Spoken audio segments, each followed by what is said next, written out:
Hi there guys, welcome back to the shop. I'm Chris Bowden, and today we're doing the lighting section on the green screen video, at least the next of God knows how many lighting bits there'll be on the green screen video. But I finally got, thanks to the super duper sale time of year at B&H.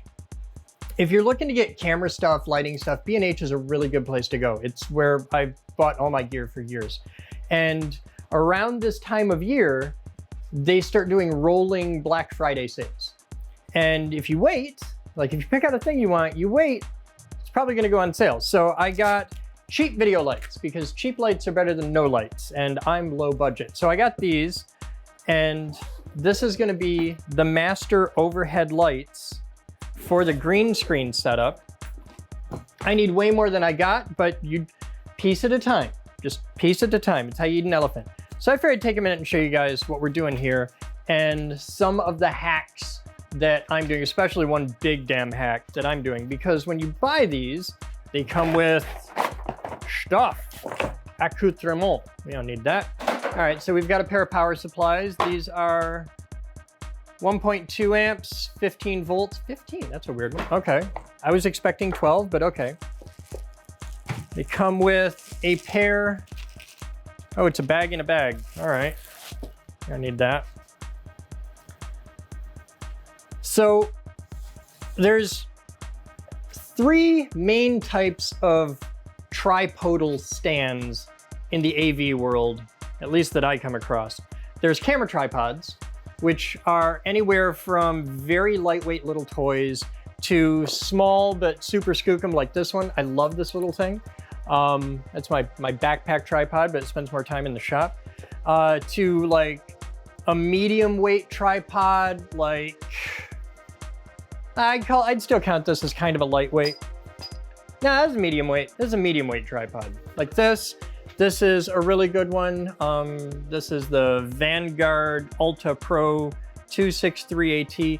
This is just big enough to put like one of the big NX5s on it or something like that.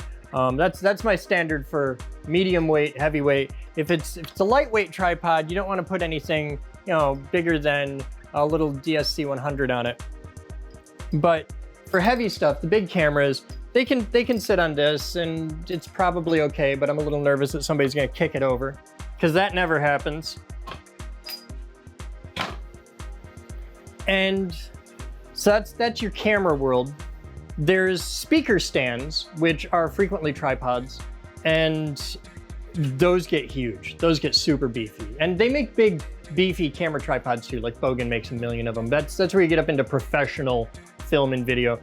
And then there's lighting stands, which are tripodal in the sense that they have three legs. It's like a speaker stand, but they're like this. And you look at it, you're like, oh, that's not so bad. The problem is this gets super telescopic, and when you get to the final level, you're out at this, and they're almost always really lightweight aluminum. And cool tip here, there's a 1/4-20 mount on the end, so you can put a camera on the end of these.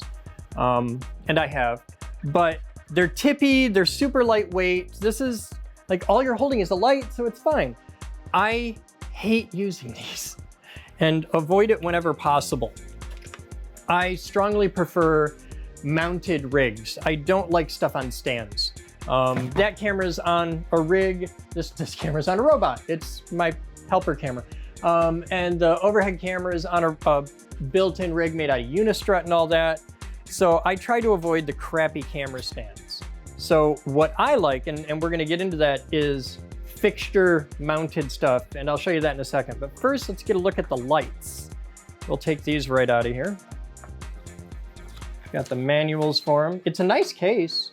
Like, it's a soft side, well, it's a hard-sided case. I mean, yes, it holds its shape, but if you set something on that, those are screwed.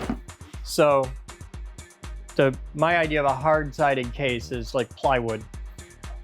So these are, understand, these are cheap, reasonably decent video lights. These are not by any means expensive video lights, but they're not absolute garbage. So this is what you're gonna get for YouTuber lights. If you're making YouTube videos, if you're making feature films, you're probably gonna have something better than this, but you also have a multi-million-dollar budget, and those of us on this side of the tracks of the internet, not so much. So if we take a look at these, oh, there's foam. We don't need that. On the back, let's zoom right in and get a look at that. So on the back, we've got a knob for brightness. We've got a knob for hue, saturation, and CCT. What's CCT? Color correction? Oh. It's got a Wi-Fi setup. It'll take 2 different batteries. I don't know if this will take my like standard Sony batteries or what. Might be worth checking out. Looks like it might. I've got some. No, you don't want those. All right. We don't care because we're gonna hook it up directly to power. These are only ever gonna work installed. So you can see it's got a yoke mount, and this is your standard camera or standard lighting rig mount. They have here, you can see their end looks like that, and that'll go in from the bottom and clamp down, or you can put it in from the side. On this particular, if they have the side thing. And then you've got, you know, power switch, like it's a light. There's not much to it. So what we're gonna do though, usually these are mounted on a stand and you open up the barn doors and you'll have like a diffuser and stuff. I haven't gotten to play with these yet, but yeah, you can see there's a diffuser panel that you can slide out of the way, and it's a ton of LEDs, 3 different colors, so you'll be able to mix these. And if you push on the diffuser, you can actually see the LEDs behind it, which is pretty cool. So you open up your barn doors, you get things set up, get it how you want it, put it on the stand, tighten these down on the sides, and it'll hold the angle that you put it at. Simple, right? So we're gonna turn that on its head, because what we're gonna do, I'm just gonna close the panels here. Oh, those clearly have to go second because they put their name on it. So if they put their name on it, that goes on the outside. So what we're gonna do, instead of mounting these like this, we're gonna mount them like this. And just tighten those down. And we'll work out the exact angle and everything once we get into the room, but we're actually gonna hang these from the ceiling and just completely ignore the whole stands, because you can get these for like 10 bucks on Amazon. They sell them all over. I'm sure you can get them on B&H too. And these are the same thing. They got that little quarter 20 mount, so you can hang a camera, or there's a million things that mount on a quarter 20 bolt. But this is just a piece of stamped steel and a mount, and we're gonna screw these with like serious wood screws into a ceiling joist, and then we'll drop that like so, and we'll be able to set these in the ceiling, and they'll hang like that. We can swivel them a little bit, get that tight where we want it, and that's how we're gonna mount our lights. And we've already got an outlet in the ceiling, so we're cool there. And we'll just zip tie the power supply up in place and call it good. So let's go get them mounted and see how it looks. These are gonna be the main lights for the green screen, because they give me 2 nice big panels. I'll set them apart a little bit. They'll cross feed. The shadows will balance each other out. I've got fill lights on the side for the shadows. The big thing with a green screen is it's all about even, smooth, diffuse lighting. And this is going to be where we step up to that. So it's gonna be cool. Let's go hang them in the ceiling. All right, guys, so now we're in the actual studio. It's all upside down at the moment, and there's some new refinements that I haven't gotten to show you guys yet, but we'll talk about this in an upcoming video. But for now, we gotta mount the lights in the ceiling. So whenever you pick up a ladder, helpful hint, whenever you pick up a ladder, get in the habit of looking up the ladder, because people will put, like, just dumb people, I'm one of them, will leave tools on top of a ladder. And when you pick it up and pull it towards your head, that's when you eat whatever's on top of the ladder, and that sucks. So A, don't leave tools on top of the ladder. And B, always look.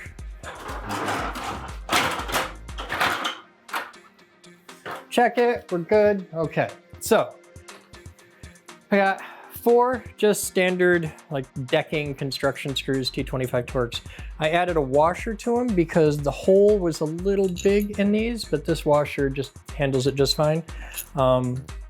These screws want to countersink, but obviously they're not going to do that in this instance.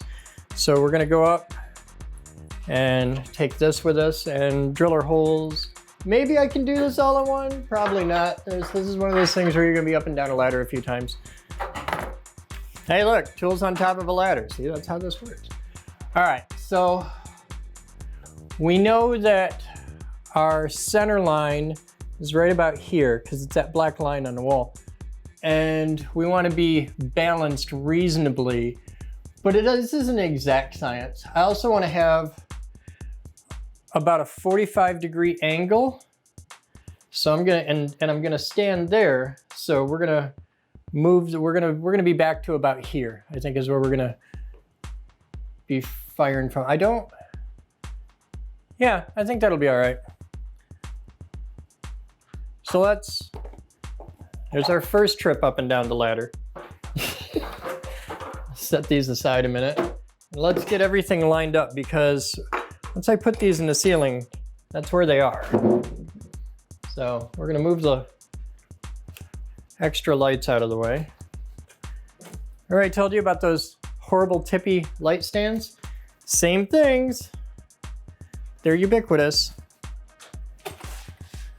All right, so here's our center line. You can see we've got a spiking mark right here. And I'm gonna move this, which is recently stripped, you'll notice. This is an upcoming project. So I wanna stand here. I wanna be about a meter away from the walls, so that's my spot-ish.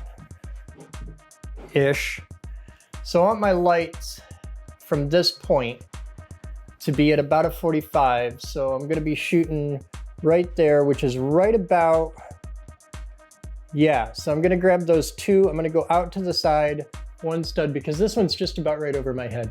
And I can see where that first chain hits the light is about where I wanna be. So I'm gonna set my ladder up for that spot. And we're just gonna turn this like so. That'll get us just about where we wanna be. Are we? Yeah, we're good. Okay, so I got all my screws. I have a thing, and it's right here. I love this. I can't say enough good things about this. This is a ladder mate, and if you're doing work on a ladder, they're awesome. This will just clip right on the side of a ladder. Oh my God, I love these things. This is one of those stupid things I got on, like, I don't know, Amazon or Menards or some just random trip somewhere, and love it. So, and this doesn't have to be like dead nuts exact, but just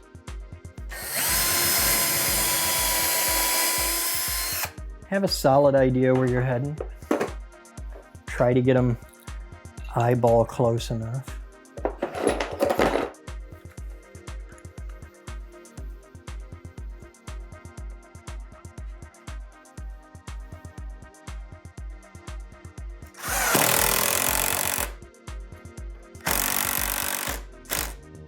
Okay, that's our first one.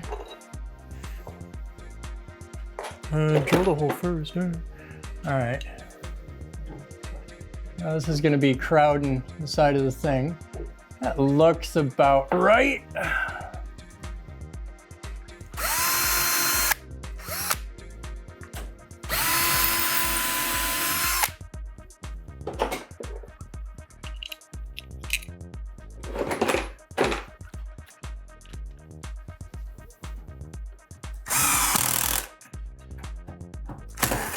Ah, I got skills. Wow. I got mad skills. There. Okay. Now that we got the first ones in, next two are easy. Is that? Okay.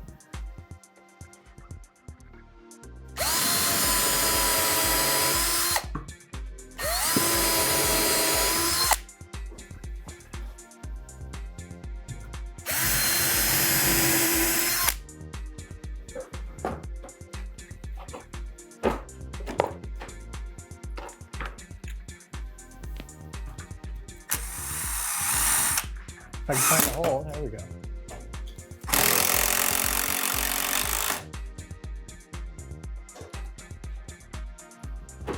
Then we head over here.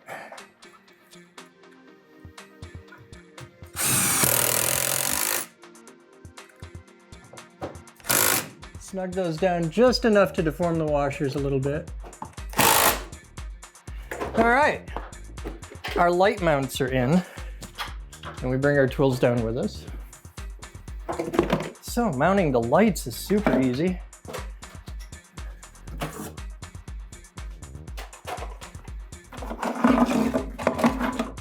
And all of our cables. We're gonna need some zip ties before we're done.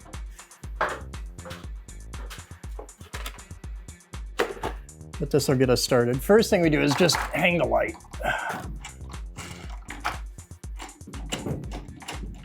Everything is adjustable later. First step is just hang the light. Oh, now you can see that's upside down.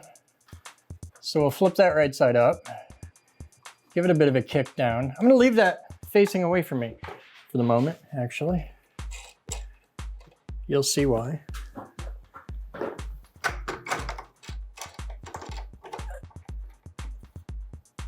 Okay, snug, snug, okay.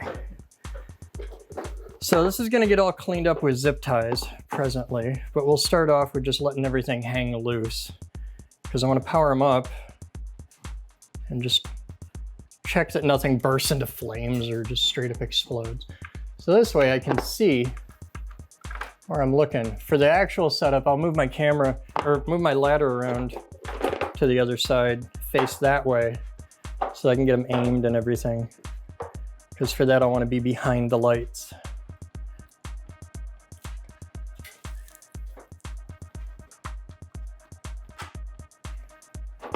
So these have a fancy screw-in power connection, but the ones they ship with, that's probably because I bought the cheap model of these. The power supply they ship with does not have any of the fancy connectors. We'll put that there. Put that there. Now at this point, we should be able to power them up. Make sure they work.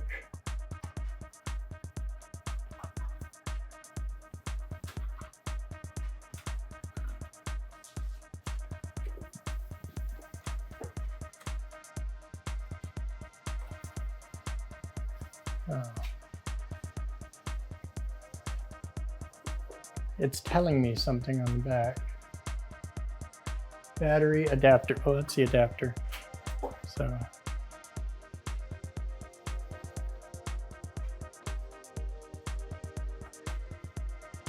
Okay. Nothing happens yet, which tells me I gotta flip some switches.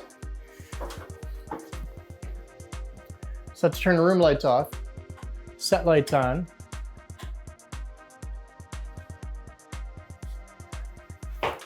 Hey, look, the lights came on.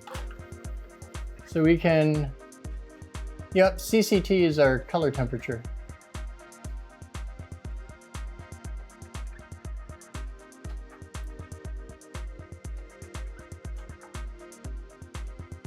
Yeah, I like that. So I can set those to like 5500K. That's neat. And the brightness is super adjustable. Yeah.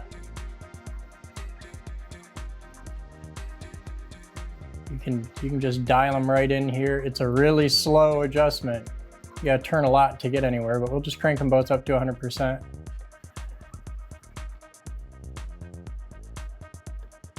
Cool. We've got lights. So the next step will be spin them around, get fussy with it.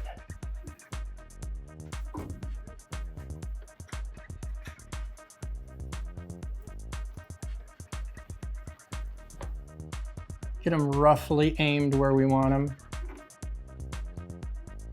which is gonna be about there.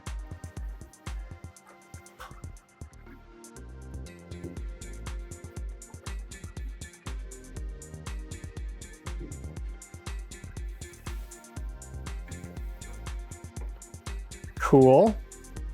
And I'm gonna secure all this with zip ties just to get up out of the way now that I know exactly where the lights are gonna be. And the rest of this is just hanging stuff up and getting it organized, but already you can see the difference that made, and it's, oh yeah, that's way better.